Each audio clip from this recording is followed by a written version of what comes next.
Hello বন্ধুরা, welcome back to দীপসার ছোট্ট জগৎ। আশা করি তোমরা সবাই ভালো আছো, আমরাও খুব ভালো আছি। আরও একটা নতুন ভিডিও নিয়ে আমি পিয়ালি তোমাদের সামনে হাজির হলাম। তো দেখতেই পাচ্ছ এখানে হচ্ছে আলু রয়েছে, আর এই দিকে দেখো কড়াইশুঁটি নেওয়া হয়েছে। তো শীতকাল এসে গেছে যখন, তো কড়াইশুঁটি এই সময় উঠবেই, তোমরা সবাই জানো। তো কড়াইশুঁটি নিয়ে নেওয়া হয়েছে। এদিকে দেখো কড়াইশুঁটিগুলোকে হচ্ছে ছাড়িয়ে নেওয়া হলো। এই কড়াইশুঁটি ছাড়ানো হচ্ছে তখনও। তো আজকের কি বানাবো সেটাই চলো দেখা যাক। শীতকাল মানেই একটু হচ্ছে কড়াইশুঁটি, আলু এইসব তো থাকবেই। তো এদিকে কড়াইশুঁটিগুলোকে দেখো মানে ছাড়িয়ে নেওয়া হচ্ছে সবগুলো। তো এমনি সময় তো আলুর দম এমনিভাবে খাই, তো এবারে শীতকাল যেহেতু এসে গেছে, তো কড়াইশুঁটি দিয়ে আলুর দম কীভাবে বানাবো সেটাই তোমাদের সাথে শেয়ার করব। তো সব কড়াইশুঁটিগুলো ছাড়ানো হয়ে গেছে, দেখতেই পাচ্ছ। এদিকে আলুগুলোর খোসা ছাড়িয়ে নিয়ে সব হচ্ছে পিস করা হয়ে গেছে। এক একটা আলুকে দুটো করে পিস করেছি। খুব বড় আলু ছিল না, মোটামুটি মিডিয়াম সাইজেরই আলু ছিল। ভালো করে ধুয়ে নেওয়া হচ্ছে, দেখতেই পাচ্ছ আলুগুলোকে।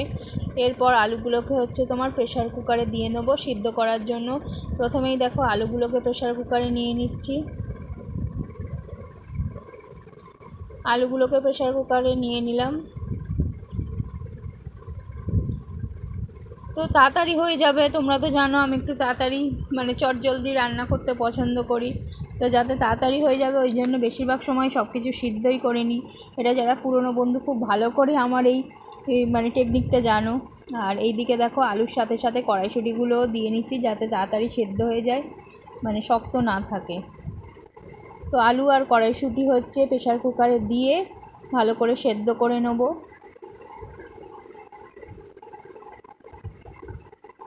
তো আজকের হচ্ছে বানাবো কড়াইশুঁটি দিয়ে ঝাল ঝাল আলুর দম। আর এপাশে দেখো হচ্ছে একটা টমেটো নিয়ে নিয়েছি। টমেটোটাকে পিস পিস করে মানে ছোটো ছোটো করে কুচি কুচি করে নেওয়া হয়েছে। তো দেখতেই পাচ্ছ এখানে টমেটোটাকে হচ্ছে কেটে নিয়েছি পিস পিস করে। তো চলো দেখা যাক এবারে কিভাবে রান্নাটা করব। তো রান্না করতে করতে আর কি রান্নাটা একটু পরে থেকেই আর কি ভিডিওটা করা স্টার্ট করেছি। সব কিছু প্রায় করে ভুলেই গেছিলাম যে ভিডিও করতে হবে। তো আমি বলে দিচ্ছি, কড়াইতে প্রথমে সর্ষের তেল দিয়েছি, তারপরে কাঁচা লঙ্কা দিয়েছি, তারপরে যেসব মশলাগুলো তোমার লাগে, তো তোমার জিরে গুঁড়ো, হলুদ গুঁড়ো, কাশ্মীরি লঙ্কার গুঁড়ো দেওয়া হয়েছে। এরপর টমেটোটা দিয়ে দিলাম। তো মানে প্রথম থেকে যে ভিডিও করব, ভিডিও করার কথা ভুলেই গেছিলাম, ভিডিও করার কথা আর মনে ছিল না। তো যে মুখেই তোমাদের সাথে শেয়ার করে দিলাম। তো তোমরা এইভাবে করো, দেখো খুব তাড়াতাড়ি কিন্তু টেস্টি হয় রান্নাটা। তো টমেটোটা দিয়ে দিলাম। এরপর দিয়ে দিলাম পরিমাণ মতো নুন, দেখতেই পাচ্ছ নুন দিয়ে দেওয়া হলো। আর মশলাগুলো বলতে হলুদ গুঁড়ো, তোমার জিরে গুঁড়ো আর কাশ্মীরি লঙ্কার গুঁড়ো, মশলা আর কিছু দেওয়া ছিল না। আমি এমনি কম মশলায় রান্না করি, তোমরা খুব ভালো করেই জানো। তো এইখানে দেখো টমেটোটাকে ভালো করে মশলার সাথে আর কি কষিয়ে নিচ্ছি। আলুর দম বলো একটু মানে ভালো করে না কষালে বেশ টেস্ট হয় না, তাই না?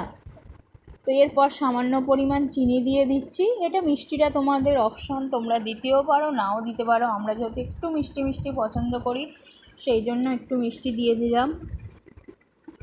এটা যারা মিষ্টি খাও না তাদের দেওয়ার প্রয়োজন নেই। দেখতেই পাচ্ছ টমেটোগুলো মোটামুটি তোমার গলে এসছে।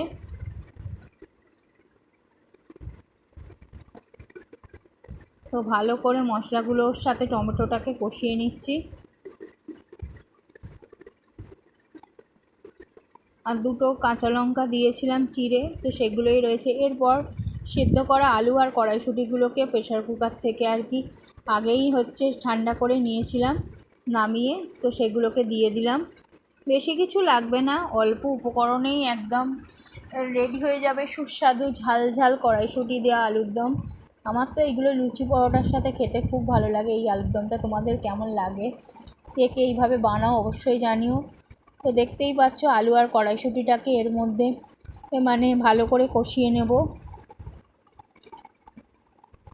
আর ধনে পাতাও দিয়েছিলাম, ধনে পাতাটা আর কুচোনো দেখায়নি, কারণ ধনে পাতাটা একটু পরের দিকে এসে পৌঁছেছিল। আমাদের যে কাকু আর কি সবজি দেয় সে একটু পরে ধনে পাতাটা দিয়ে গেছিলো, সেই জন্য ধনে পাতাটা আর প্রথম দিকে দেখাতে পারিনি।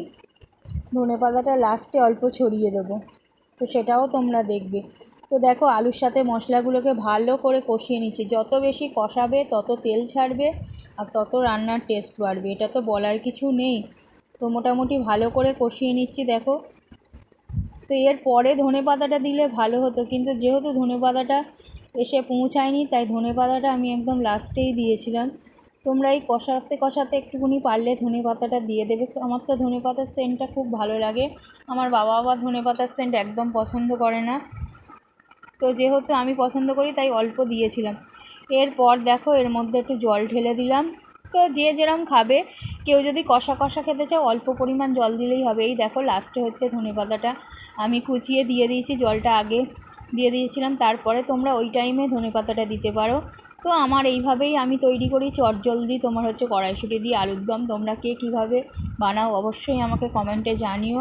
আর যদি ভিডিওটা ভালো লেগে থাকে তাহলে অবশ্যই চ্যানেলটাকে সাবস্ক্রাইব করো, লাইক শেয়ার কমেন্ট করো, আর এইভাবে সব সময় পাশে থেকেও ভালোবাসা দিয়ে যেও। Thank you.